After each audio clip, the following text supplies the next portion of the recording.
धेरै साल अगाडि फोन आएको थियो। मैले उहाँको नाम पनि थाहा छैन, ठाउँ पनि थाहा छैन, जस उहाँले मलाई रुँदै फोन गरेर यसो भन्नुभयो, मेरो श्रीमान चाहिँ विश्वासी हुनुहुन्थ्यो तर म चाहिँ प्रभुलाई पाएको थिइनँ, हामी मायामा फसिहाल्यो अनि म पनि विश्वासमा आएँ। तर यस्तो समय आयो कि अलिअलि गर्दै म चाहिँ मेरो श्रीमान भन्दा आत्मिकी भइहालेँ। अनि श्रीमान चाहिँ चर्च आउनु छोड्नु भयो, म चाहिँ प्रभुमा बढेको।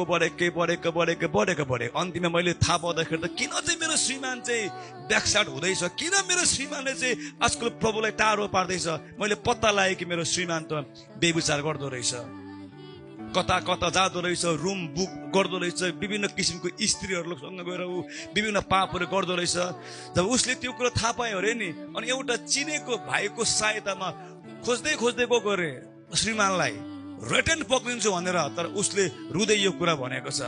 तर म मेरो श्रीमानलाई पक्रिन गएको खोज्दै, तर जुन भाइसँग म खोज्दै गएँ नि, अन्तिममा म आफै त्यही भाइसँग व्यभिचारमा परेँ। मैले अस्ति एउटा सेवकाईमा भन्दै थिएँ, बेसी आत्मिकी भएर आत्मिकी दिदी भन्दै च्याप्पे हात नपक्रिनु, बेसी आत्मिकी भएर आत्मिकी भाइ भन्दै च्याप्प हात नपक्रिनु। दाउद जस्तो मान्छे त गुल्टेको छ, हामी को बेसी भयङ्कर हुनु हुँदैन। हालेलुया। पुरुषले स्त्रीलाई नछुने बेस भन्छ, भनेको मतलब स्त्रीले पनि पुरुषलाई छुनु नदिनु भनेको। तर अहिले जमाना कस्तो मोडर्न आएको छ, अहिले त राम्रो हुनु खोज्यो भने त मान्छेले जिस्काउँछ पो त। सिगरेट नखानु त साथीहरूले तपाईँलाई एक्सेप्टै नगर्न जस्तो गर्छ, ओख्रे पो रहेछ भनिदिन्छ ल। गर्लफ्रेन्ड नहोस् त हाँसी पो दिन्छ ल।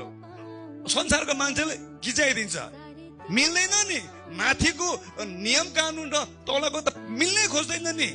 यहाँ तलको नियमले त जे पनि गर, योर बडी योर विश, तिम्रो शरीर तिम्रो इच्छा तिम्रो लाइफ भन्छ। माथिको नियमले के भन्छ, बाइबलले के भन्छ, शरीर तिम्रो जीवन तिम्रो, तर तिम्रो शरीरमा उदै परमेश्वरको महिमा गर भन्छ।